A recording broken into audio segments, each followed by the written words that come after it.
Olá! Que bom ter vocês conosco. Nós somos uma IA desenvolvida pelo site .geek. Curadoria de conteúdo humana por Gordo Geek. Eu sou o Eduardo. E eu sou a Jéssica. Bem-vindos à nossa análise de hoje. Vou mergulhar hoje na história da Compaq. Uma empresa, que nasceu em 82, foi para cima da gigante IBM e acabou virando a número 1 do mundo em PCs lá nos anos 90. A gente fuçou em várias fontes, vídeos, documentos, para entender os momentos-chave dessa trajetória. E é bom lembrar como era o cenário no comecinho dos anos 80, né? A IBM reinava absoluta, com os mainframes, aqueles computadores enormes. Mas o mercado de computador pessoal estava explodindo. Tinha Apple, Commodore, Atende com Radio Shack. E a própria IBM decidiu entrar nessa briga, em 81, certo? Com o IBM PC. Exatamente. E a entrada da IBM foi o que realmente catalisou tudo. Criou um padrão, mesmo que sem querer não abrir muito. E foi aí que o pessoal da Compaq entrou. 3 caras que saíram da Texas Instruments. Dizem que a ideia surgiu num guardanapo numa lanchonete. É o que conta a lenda, né? Uma ideia que parecia simples. Fazer um PC portátil tipo uma maleta, só que 100% compatível com o da IBM. Algo que a própria IBM, curiosamente, não oferecia na época. E conseguiram um investidor de peso logo de cara, o Ben Rosen. Isso deve ter ajudado a dar o pontapé inicial. Com certeza. Mas o grande desafio mesmo foi técnico e legal. Como ser compatível sem copiar direto a BIOS da IBM? A BIOS é tipo o cérebro inicial do computador, né? Sei. Aquele software básico que faz tudo começar a funcionar. Isso. Eles precisavam replicar o que a BIOS fazia, mas sem usar o mesmo código. Foi a tal da engenharia reversa limpa ou clean room. E como funcionava isso na prática? Basicamente, uma equipe estudava a BIOS da IBM e documentava tudo o que ela fazia, mas sem olhar o código-fonte.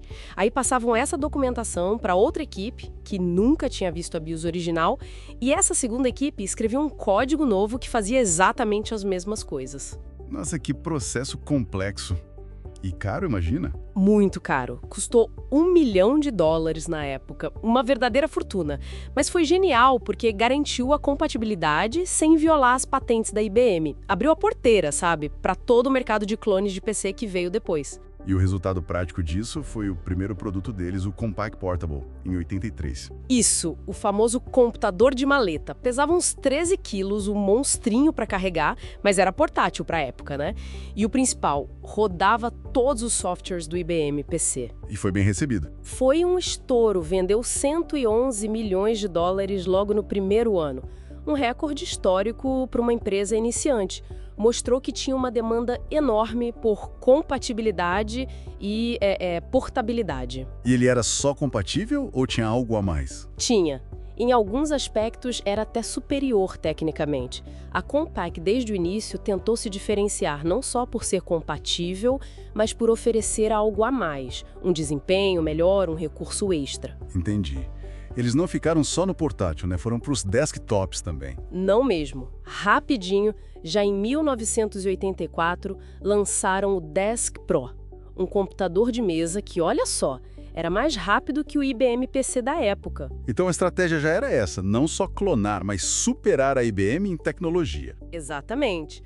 Muitos clones competiam só no preço. Eram mais baratos e pronto. A Compaq não. Ela mirava no mercado corporativo, que queria desempenho, confiabilidade. O preço era competitivo, mas o foco era na superioridade técnica. E aí chegamos num ponto que, para mim, é onde a coisa fica realmente interessante. O Desk Pro 386, de 1986. Ah, sim. Esse foi um divisor de águas total.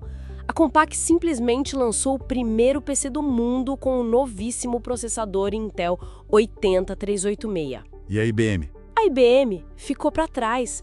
A Compaq lançou o Desk Pro 386 7 meses antes da IBM apresentar qualquer coisa com esse processador. 7 meses. Em tecnologia, isso é uma eternidade. Exato, foi um golpe de mestre. Isso consolidou a Compaq como líder tecnológica.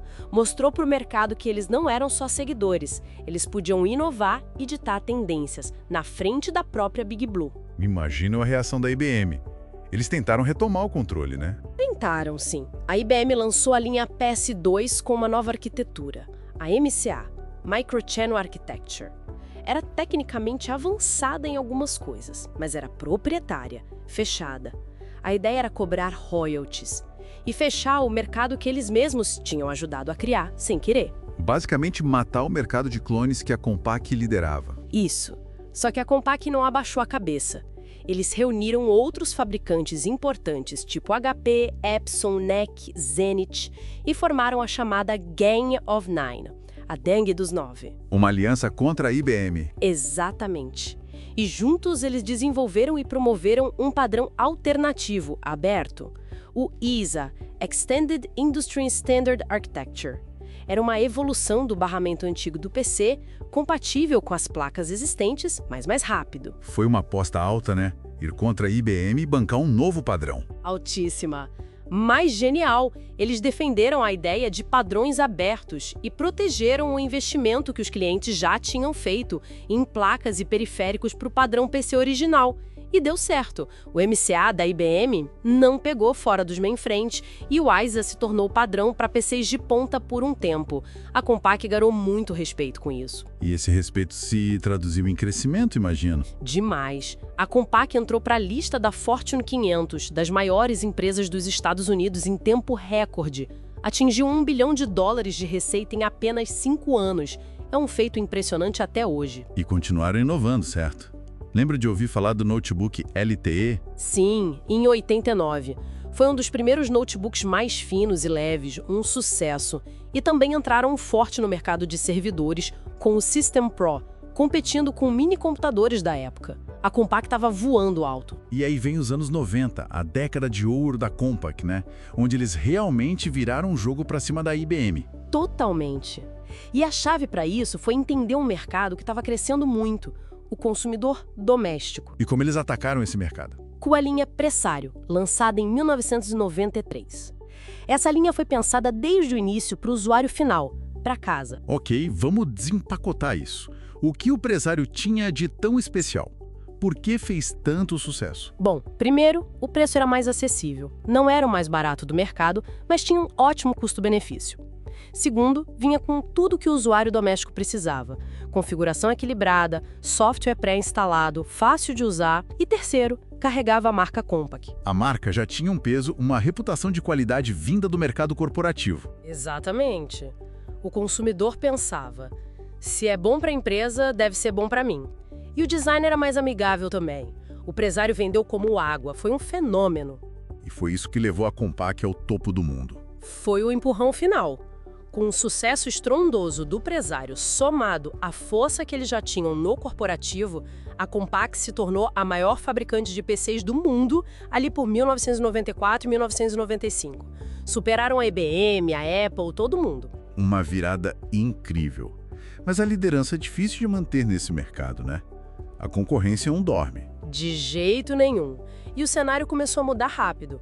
Surgiu a Dell com um modelo de negócio totalmente diferente. Vendas diretas pela internet e telefone, cortando custos de revendedor. E isso era um problema para a Compaq, que dependia totalmente dos revendedores, das lojas. Exatamente.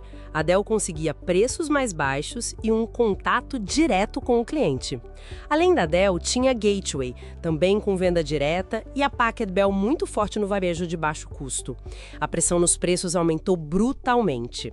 E como a Compaq reagiu a essa pressão? Tentaram se adaptar, claro, mas também buscaram crescimento e diversificação através de aquisições.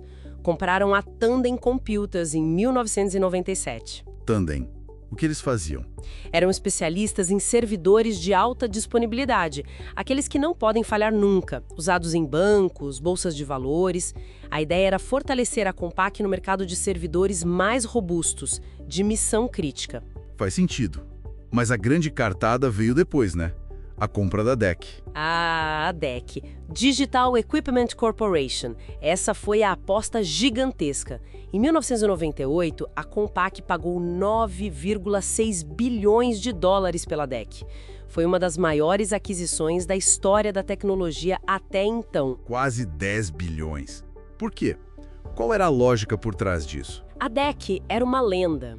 pioneira dos minicomputadores, tinha uma área de serviços enorme, tecnologia de ponta em processadores, o Alpha, e forte presença em grandes empresas. A Compaq queria usar isso para brigar de igual para igual com a IBM e a HP no mercado corporativo mais complexo, de soluções completas, não só de PCs e servidores básicos. No papel, parecia fazer sentido, mas na prática... Na prática, foi muito, muito complicado. Integrar duas empresas gigantescas com culturas corporativas totalmente diferentes. A DEC era mais acadêmica, de engenharia pura. A Compaq era mais agressiva, focada em vendas e marketing. Foi um choque cultural imenso. Além da cultura, teve a complexidade operacional, imagino. Produtos sobrepostos. Tudo isso, muita redundância, dificuldade em alinhar estratégias. E o peso financeiro foi brutal. A Compaq se endividou muito para fazer a compra e a integração custou caro e demorou demais. E isso aconteceu justamente no momento ruim, né? Péssimo. Exatamente quando a Dell estava disparando no mercado de PCs com seu modelo direto e a bolha da internet, a bolha.com, começou a estourar no final dos anos 90 e início dos 2000, afetando todo o setor de tecnologia. Ou seja, receita caindo, custos de integração subindo, concorrência aumentando, a tempestade perfeita. Exatamente. A compra da DEC, que era para ser a solução, acabou virando parte do problema.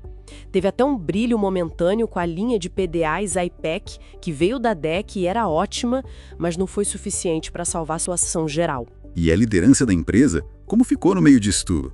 Bem instável. O fundador, Rod Kenyon, já tinha sido forçado a sair lá em 1991, numa mudança para focar mais em preço. Aí veio o Eckhard Pfeiffer, que liderou a fase de ouro do Prisário e a compra da DEC, mas acabou sendo demitido em 1999 justamente pelos problemas com a integração da DEC e a queda nos lucros. Muita turbulência no comando também. Sim, e a pressão dos acionistas aumentando, o valor das ações caindo, a situação ficou insustentável. E a solução encontrada foi a fusão com a HP, em 2002. Isso, uma fusão avaliada em 25 bilhões de dólares. A lógica era criar uma gigante ainda maior para competir globalmente, principalmente contra a IBM e cada vez mais a Dell. Ganhar escala em PCs, servidores, serviços. Mas essa fusão também foi super controversa, né? Muito. Houve uma briga enorme entre os acionistas da HP, liderada pelo filho de um dos fundadores, Walter Hewlett, que era contra a fusão. Ele achava que a Compaq estava fraca e que a HP ia se prejudicar comprando problemas. A Carly Fiorina, CEO da HP na época, defendeu a fusão com unhas e dentes e acabou vencendo por uma margem pequena. E a integração HP-Compaq foi mais fácil que a da DEC? Nem um pouco. Foi outra integração dificílima, demissões em massa, sobreposição de produtos, mais choque cultural. Muitos analistas consideram essa uma das piores fusões da história corporativa. A HP demorou anos para digerir a Compaq. E o que aconteceu com a marca Compaq depois disso? A HP, aos poucos, foi descontinuando a marca Compaq na maioria dos mercados, especialmente nos segmentos mais altos. Manteve por um tempo em linhas de baixo custo, mas eventualmente a marca HP predominou quase totalmente. Então, globalmente, a marca Compaq meio que sumiu, engolida pela HP. Em grande parte, sim. Mas aí entra uma curiosidade interessante, especialmente para nós aqui no Brasil. Ah, é? O que aconteceu aqui? Aqui a história foi um pouco diferente. A marca Compaq, por ter sido muito forte e reconhecida, voltou ao mercado brasileiro. Primeiro, em 2014, licenciada por uma empresa chamada Global K. Licenciada. Quer dizer, outra empresa pagava para usar o nome. Exato. E, desde 2021, quem assumiu essa licença aqui no Brasil foi a Positivo Tecnologia. A Positivo, uma fabricante brasileira conhecida. Isso mesmo. Então, hoje, a Positivo fabrica e vende notebooks e desktops com a marca Compaq no Brasil. Eles focam principalmente na linha Presário, que ainda tem um reconhecimento forte, e atuam nos segmentos de entrada e médio. Que interessante. Então a marca Compaq ainda vive por aqui, pelas mãos da Positivo. Vive. É um jeito de capitalizar a memória afetiva e o reconhecimento que a marca construiu lá nos anos 90. Agora com produção local e foco num público específico. Olhando para toda essa história, essa montanha-russa, de desafiante e inovadora, a líder mundial e depois a ser engolida. O que fica, né? Qual o grande legado da Compaq? Olha, é uma história fascinante sobre inovação, ambição, mas também sobre os perigos do gigantismo e da dificuldade de se adaptar. A Compaq ajudou a criar a revolução dos PCs, a comoditização, e acabou sendo, de certa forma, vítima dessa mesma revolução. Então, o que tudo isso significa? Talvez que a velocidade da mudança em tecnologia é brutal e não perdoa nem os maiores. Exatamente. Mostra como a liderança é frágil. A Compaq foi pioneira em tanta coisa. No PC compatível portátil, no 386, nos padrões abertos com ISA. E mesmo assim, não conseguiu se sustentar no longo prazo contra novos modelos de negócio, como o da Dell, e contra a dificuldade de integrar aquisições gigantescas. Fica aquela sensação de o que poderia ter sido, né? Sim, e deixa uma reflexão final talvez um pouco provocativa.